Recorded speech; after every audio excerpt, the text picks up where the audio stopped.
Hi guys, I'm Adam Wilborn from WhatCulture. Yes, he is. And don't forget you can get the news as a podcast by searching for WhatCulture Wrestling on either iTunes, Spotify, or wherever you get your podcasts from. But Adam Cleary, what have we got coming up today? Well, there's some news about NXT being featured in Survivor Series, and my cock has fallen off. WWE legend may be returning to the ring. There's all the financial stuff I did in a video last night, but didn't make it onto the channel.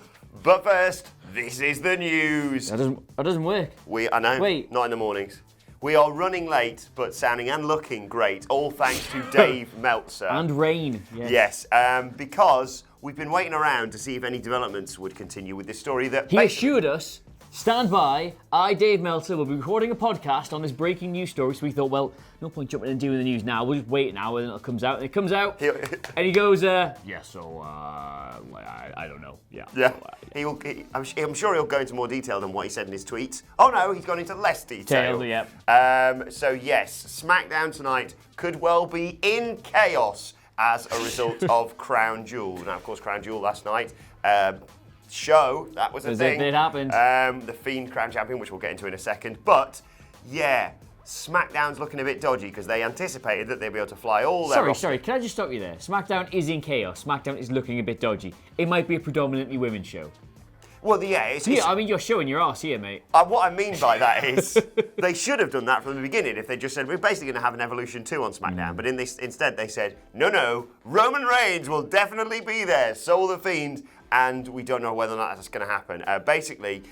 Dave Meltzer reported on Twitter that other than 12 unnamed talent, which I'm going to make you try and guess in a second, the entire remainder of the roster who flew out to Saudi Arabia are still there. WWE have had a problem. They weren't allowed to leave.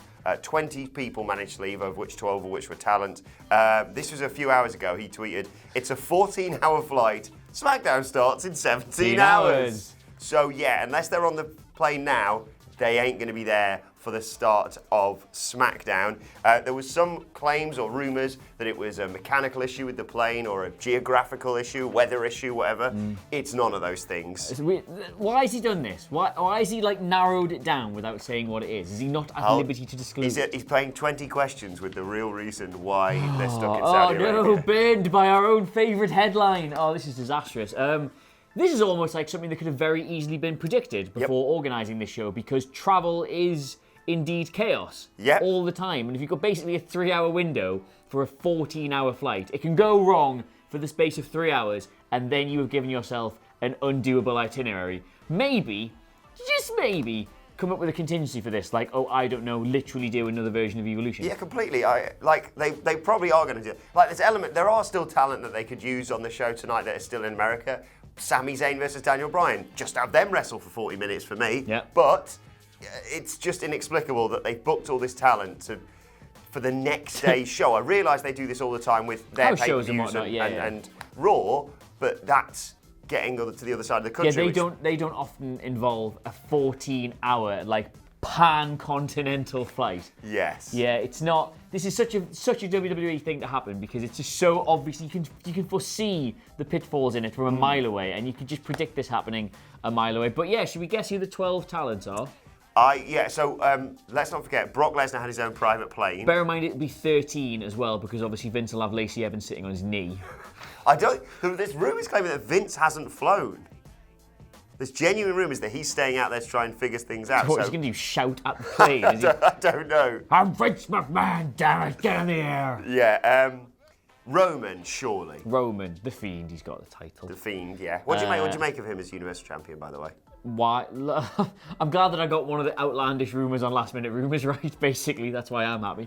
I don't really know who you pick for that. Clearly, you probably got a card in mind. At the end of the day, you can easily do SmackDown with 12 wrestlers. Yeah. It just has to be very un-WWE, and the show has to be predominantly wrestling. I wonder if they've gone, well, Brock and Kane need to go back after that stellar 2-minute encounter that they had. Well, Brock's apparently already gone on a private plane, hasn't he? I think he flew out 5 minutes after the show started. Do you reckon on his way out he just sort of decked the other plane on the way out? That's what you get for making me pick up Hulk Hogan when he got stuck somewhere. Yeah, this is a disaster, this. We'll see what happens with SmackDown tonight. And no doubt, as soon as we recorded this, Dave will finally decide to reveal the real reason why they're all stuck there. It does remind me, did you come to the Toronto show for WCPW? No. That was similar to this. Very similar. We got on the plane. Complaints were made about the quality of the air on the plane. It was 1,000,000 degrees. Right. They were told the heater was broken. And then basically somebody on the plane went, hang on, if the heater's broken, should we fly? So they ended up sat on the runway for ages, so that was fun. Just open a window. That joke was made. Yes. That's why I thought you were there. Anyway, speaking of jokes, what's no joke at all, is the decision to add NXT to this year's Survivor Series. Now, at the time of us recording this, there have been no matches announced. We don't know what structure this will take. We don't know how they will include NXT in Survivor Series, but if you're going purely off the assumption, it will be all the matches all in one, and that means there are going to be a lot of triple threat matches, which would give you, at the time of recording... So, honestly, the office nearly exploded when we ran through this Lesnar versus Fiend versus Cole. Yes. Lynch versus Bayley versus Baszler. That is the best. Viking Raiders versus The Revival versus Undisputed. And this is the one. Now, I personally don't think they will do all these triple threat matches. I think you'll get a lot of like singles matches here and there with like a good mix of like brands across the thing. I think you'll do Lesnar versus The Fiend because that doesn't need Adam Cole to be a draw. But I think one thing you can guarantee them doing is a triple threat match, right? Styles versus Nakamura versus Roddy Strong. Oh. That would be, now as we've said before, Roderick Strong is the junior man in that match. He is the smallest draw of the three of them, but he is the only element of that makes that watchable. Yeah. He comes in and goes, stop kicking each other in the dick! Or, conversely, make the entire match about kicking everybody in the dick, because you'd have Sami Zayn at ringside and the Undisputed Era and the OC. It would just be... I didn't even think about that. Oh, yeah, it would be amazing. Oh, my God. I would like to see them do Lynch, Bayley, Baszler, because I think that's a really good match. And you know what I would do? I would have Baszler go over there. I would have her tap Bayley out in about 5 minutes. That's how I'd do that. On paper, So I think I remember I completely have wiped last year's Survivor Series from my mind. But when we were doing the live stream last night, Phil reminded me. I think last year Raw won the entire thing. Sweep. It's difficult this one because obviously you're trying to establish NXT as this new brand that has parity with the main roster. It's not developmental. So on the one hand, you do want them to win, but then you've got SmackDown moving over to Fox, so you kind of want them to win in a regard. But then at the same time, Raw keeps getting left behind in all of this as the flagship brand. So it's a good chance for them to re-establish themselves. And genuinely, I am absolutely pumped for this. Not so pumped I'm going to volunteer to do a live stream, but still very excited by the prospect of all of this. And even the potential for just like a 5-on-5-on-5 match. Yeah. Or a 5-on-5. We're talking about potentially being like a main roster versus NXT or a Raw SmackDown NXT thing. I will pitch this afternoon to fantasy book that because I think like there's some really obvious things to do. I think Rollins versus Cole is a very obvious match to do. I think just keep Fiend versus Lesnar. That's very obvious. A few things where triple threats would be excellent. A few gauntlets here and there I think would be interesting to do. Not like a Royal Rumble style thing, but like a singles match with a procession of different entrants would be awesome. I just want to see more wrestling involving my new favourite tag team of Keith Lee and Matt Riddle. Same. I was just like, Same. Why has this never happened before? Yeah. They're amazing. Let's talk about my previous favourite tag team ever, and that is Too Cool. That's a transition. That's actually true as well. Myself and Phil Chambers, huge Too Cool fans, and Scotty Too Hotty could be returning to the ring. Well, he did, in fact, last night at a house show in Orlando, Florida for NXT. Now, this is no confirmation as to whether or not he's going to be back, wrestling full time, but he did make an appearance. It was Halloween. You had Bronson Reed in the center of the ring in a match, and all of a sudden, the lights went down, the lights came up. There's a video from @FL Wrestling Fan, which is on WhatCulture.com if you want to go and watch it. Scotty Too Hotty is in the ring, and not only does he have the sunglasses and he gets all the crowd all hyped up, he hits the worm, and he's still got it. I love it. He's been in the Performance Center for quite some time. We've been reporting on. I love that they've sort of said, look, Bronson Reed's fat, so here's Rikishi. I'd love to see him make a return. Reed, did you watch NXT yesterday? Yeah. Bronson Reed looked amazing in that match. He looked amazing. Shane Thorne? Shane Thorne, yeah. It was a real surprise victory, that one. I thought he looked excellent. Yeah, really, I gave him an up, because it's my job. But yeah, would you like to see Scotty Too Hotty come back? He's like... Better question, would you like to see my Scotty Too Hotty dance? Yes. I can actually do it. Yeah? Can't do the worm, but I can do the dance. Yeah? He is genuinely... Hey, you don't get this with Andy, do you? Genuinely one of my top 5, biggest return pops you could get. Mind you, if we're getting carried away with this and looking at people who were involved in that NXT match who might be returning to WWE, I am excited for Kane and Chyna coming back. Indeed. So that's going to be... I did enjoy... Who is it? Was it Jessamine Duke, who dressed up as Matt Riddle. Yeah. Great stuff. Go and check out. We'll put loads of it on our website as well. But the Halloween outfits from the NXT wrestlers was absolutely stellar. Right, should we do this then? We did this. We did a full 50-minute video on this yesterday, but it is yesterday's news, but still worth mentioning. But I will keep it brief. Olds then. Olds, as you would call it. WWE had their big conference call after their Q3 financial results. I must start this by pointing out that it opened with the single greatest bit of dialogue WWE have ever put on a conference call. I'm so sad that your initial reaction to this has been lost in the winds of time. Jeff Barrios admitted that the initial reviews to WWE 2K20 had been... Where's my microphone? Yeah. Mixed. Mixed, you presume, between absolutely horrendous and bad. Yeah, I think you said yesterday, yeah, they have been mixed. Some people have given it 2 out of 10, others 1 out of 10. Yeah. Yeah. Oh, wait, I still have to do all this. That is just a drop in the ocean when you compare it to these financials. They're not too bad. They're all bad reading. They are all bad financial results. They're all red arrows pointing down. They're all red down. arrows. But the big headline, which coincidentally, the best way to illustrate this is it all sounds a lot worse than it is, and that is not better exemplified with the fact that net income dropped 83%. Which sounds like, as I said to you yesterday, if your net income dropped 83%, I'm making all your sandwiches for a month, aren't I? Yep. Like, that's really bad. However, like in terms of the income itself, it wasn't actually that much to begin with. Obviously, they operate fine, the money coming in runs the business absolutely fine. Their net income gone down from 33.6 million to 5.8 million, which looks, as a percentage, incredibly dramatic, but is not really a big deal for them. Their live revenue declined 3.5 million. Let me put on my surprised face for that. Yeah, that's lower ticket sales, and basically they were doing, it's weaker performance, it's known as. Basically, they're selling less tickets, but also they did put on less events this year. Q3 last year, they put on 90 events. Q3 this year, they put on 74 events, so that accounts for that. Ticket sales declined, basically lower attendance was a factor in that, as well as the fewer events. It's okay, well, we've got 3 guys who are going to pay 20 grand per show. Well, you say that. Partly offsetting that decline was the fact they put ticket prices up on average 6% for all of their shows. International live revenue was pretty much unchanged. There was a reduction in ticket price and average attendance, but it was pretty much the same. It was only 2.3 million they made from thingy, so that's pretty much the same as it was last time. The network is down 9%. However, they did forecast this earlier in the year. It's down slightly on what they thought it was going to be. God, it's so dry, isn't it? The one interesting thing I thought from this is Raw and SmackDown on television. Their live audience is down 6% and 4% on last year, respectively, right? Which is obviously bad if the TV audience goes down, down from Q2, down from Q1 as well. Raw is averaging 2 million viewers, SmackDown is averaging 1.75 million viewers, but there is a big positive in that for them. And that is that every other show on the USA Network, on average, is down 15% from Q3 last year. And overall, the top 25 network shows in the US of A are down 7% on average. So Raw and SmackDown are actually outperforming other TV shows in America. Could be worse. We could be those guys. Yeah, that's pretty much the only takeaway from it. So yes, all the financials are down, but as you well know, they were in Saudi Arabia last night, weren't they? Making something like 200 gajillion billion off doing that show. So none of this matters to them, really.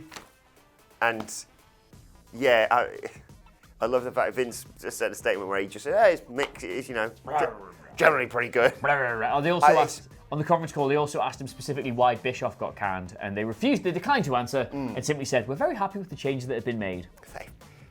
Got him. How did they get those TV deals? Anyway, let's move on to your Twitter questions at WhatCulture WWE. We have nearly 2 million subs. Let's move on to your Twitter questions at WhatCulture WWE, of course, if you want to get in touch with us. First question today comes from Sam Wells, who says, with Finn Balor returning to the Prince gimmick, could this see the OC start to branch across all 3 brands, recruiting new stars? No. They don't do joined up thinking like that. No, but that would be... It would be very interesting, you're right, but it's not second. What do you make of the OC being crowned the best tag team in the world and ending the Viking Raiders' undefeated streak? I think wherever Shane McMahon is, he's probably had a poo in a bush reading that news. I get it. Sometimes you gotta. You're establishing them as a genuine threat for the Yeah. Raw tag titles. It just was a bit shocking last Yeah. night. We were just like, oh, Magic Killer, 1, 2, 3. Well, that's a thing then. Is it just a case of whenever we see somebody who's genuinely good getting a push out of nowhere, we're very suspicious of Yeah, it? we're like, wait a second.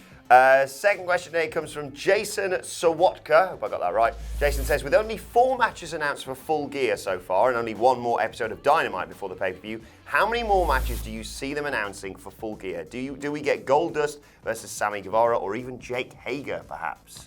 I can see them announcing 4 more matches, because 8 seems to be a good number for AEW on their pay-per-views. I reckon you'll get 2 of them announced at the next Dynamite, which doesn't really feel like they're oversaturating it. And you got to remember, AEW is so savvy when it comes to the other avenues for production. They've got Being the Elite, they've got loads of good social media presence.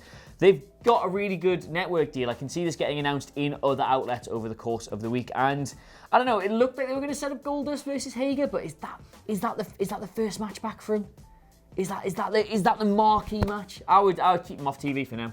I don't know how you Sorry, sell not that TV, out the ring. I don't know how you sell that match. Not in terms of I really want to see it, and I'm intrigued to see what they do with it.